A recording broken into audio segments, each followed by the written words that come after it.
Item ಯಾವುದೇ ಇರಲಿ try ಮಾಡಿ ಆಚಿ ಚಿಕನ್ ಮಸಾಲಾ. ಸರ್ಕಾರ ಈಗ ನಿರ್ಧಾರ ಮಾಡಿರ್ತಕ್ಕಂಥದ್ದು ಏಕಪಕ್ಷೀಯ ನಿರ್ಧಾರ. ನಾವು ಏಕಪಕ್ಷೀಯ ನಿರ್ಧಾರವನ್ನು ಯಾವತ್ತೂ ಕೂಡ ಒಪ್ಪೋದಿಲ್ಲ. ನಾವು 1/1/24ರಿಂದಲೇ ಹೇಳ್ತಾ ಇದ್ದೀವಿ, ಜಂಟಿ ಕ್ರಿಯಾ ಸಮಿತಿಯ ಜೊತೆ ಚರ್ಚೆ ಮಾಡಿ ಸಾರಿಗೆ ನಿಗಮಗಳ ನೌಕರರ ಅರಿಯರ್ಸ್ ತೀರ್ಮಾನ ಮಾಡಬೇಕು. ಮತ್ತು 1/1/24ರಿಂದ ನಾವೇನು 25% ವೇತನ ಹೆಚ್ಚಳ ಕೇಳಿದ್ದೀವಿ, 31% DN ಏನು ಮರ್ಜ್ ಮಾಡಿ ಅಂತ ಕೇಳಿದ್ದೀವಿ. ಮತ್ತು ಇಂಕ್ರಿಮೆಂಟ್ ರೇಟ್ಗಳು ಸಾಕಷ್ಟು ಡಿಫ್ರೆನ್ಸ್ ಇದ್ದಾವೆ. ಸರ್ಕಾರಿ ನೌಕರರಿಗೆ ಕೊನೆ ಗ್ರೇಡ್ನಲ್ಲಿ ಇರ್ತಕ್ಕಂಥವ್ರಿಗೆ 450 ಇದೆ, ನಮ್ಮ ಕೊನೆ ಗ್ರೇಡ್ನಲ್ಲಿ ಇರ್ತಕ್ಕಂಥದ್ದು 230 ರೂಪಾಯಿ ಇದೆ. ಸೊ ಈ ಡಿಫ್ರೆನ್ಸಸ್ ಎಲ್ಲ ಇದೆ. ಇವನ್ನ ಚರ್ಚೆ ಮೂಲಕ ಶೆಟ್ಲ್ ಮಾಡಿ ಅಂತಕ್ಕಂಥದ್ದನ್ನು ನಾವು 1/1/24ರಿಂದ ಮಾನ್ಯ ಸಾರಿಗೆ ಸಚಿವರಿಗೆ ನಾವು ತಿಳಿಸ್ತಾ ಬಂದಿದ್ದೀವಿ.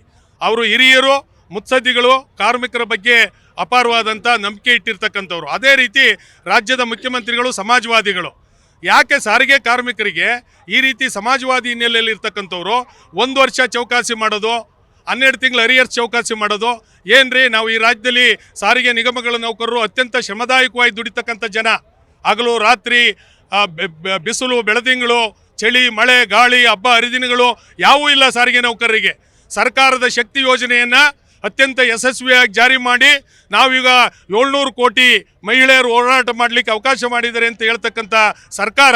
ನಾವು ಇವತ್ತು ಕೂಡ ವಿನಂತಿ ಮಾಡ್ತೀವಿ, ನೀವು ಈ ಏಕಪಕ್ಷೀಯವಾಗಿ ಜಾರಿ ಮಾಡೋದನ್ನ ಒಟ್ಟಾರೆ ಸಾರಿಗೆ ನಿಗಮಗಳ ನೌಕರರು ನಾವು ತಿರಸ್ಕರಿಸ್ತೀವಿ.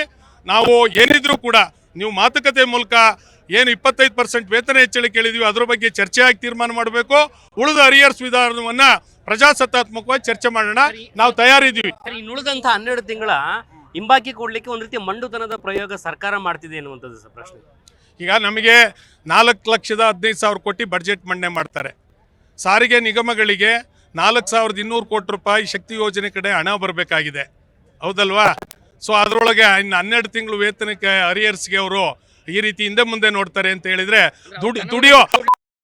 ದುಡಿಯೋ ವರ್ಗದ ಮೇಲೆ ಇದೊಂಥರ ದಾಳಿ ಮಾಡಿದಂಗೆ ಆಗ್ತಾ ಇದೆ. ಇದು ಸರಿಯಾದಂಥ ಕ್ರಮ ಅಲ್ಲ. ಇದು ಸರ್ಕಾರಕ್ಕೆ ಶೋಭೆ ತರೋದಿಲ್ಲ. ಯಾಕೆಂದರೆ ಮಾನ್ಯ ಸಿದ್ದರಾಮಯ್ಯನವರು ನಾನು ಕಾರ್ಮಿಕರ ಪರವಾಗಿದ್ದೀನಿ, ರೈತರ ಪರವಾಗಿದ್ದೀನಿ, ದುಡಿಯೋ ಜನರ ಪರವಾಗಿದ್ದೀನಿ, ಬಡವರ ಪರವಾಗಿದ್ದೀನಿ ಅಂತ ಹೇಳ್ತಾರೆ. ನಾವೆಲ್ಲ ಕಪ್ಪು ಹಣ ಇಟ್ಟಿರೋರಾ? ನಾವು 38 ತಿಂಗಳಲ್ಲಿ ವಿದ್ಯಾರ್ಥಿಗಳ ವಿದ್ಯಾಭ್ಯಾಸ ಮಾಡಿಸ್ಲಿಕ್ಕೆ ಸಾಲ ಮಾಡಿದ್ದೀವಿ. ನಮ್ಮ ಮನೆಯಲ್ಲಿ ಯಾರಿಗೋ ಚಿಕಿತ್ಸೆ ಕೊಡಿಸ್ಬೇಕು ಸಾಲ ಮಾಡಿದ್ದೀವಿ. ನಮಗೆ ಯಾರು ಅವತ್ತ 50 ರೂಪಾಯಿ KGನ 15 ರೂಪಾಯಿಗೆ ಯಾರು ಕೊಟ್ಟಿಲ್ಲ ಆ ಸಮಯದಲ್ಲಿ. ಆದ್ದರಿಂದ ನಾವು ದುಡ್ದು ಬಿಟ್ಟಿರ್ತಕ್ಕಂಥದ್ದು. ನಿಜವಾಗ್ಲೂ ಏನಾದ್ರು ರಾಜ್ಯ ಸರ್ಕಾರಕ್ಕೆ ನಮ್ಮ ಬಗ್ಗೆ ಪ್ರೀತಿ ಇದ್ದರೆ ಸರ್ಕಾರ ಏನು ನ್ಯಾಷನಲೈಸ್ಡ್ ಬ್ಯಾಂಕ್ ಇದೆಯಲ್ಲ ಅದ್ರ ಬಡ್ಡಿ ಸಮೇತ ಕೊಡಬೇಕು.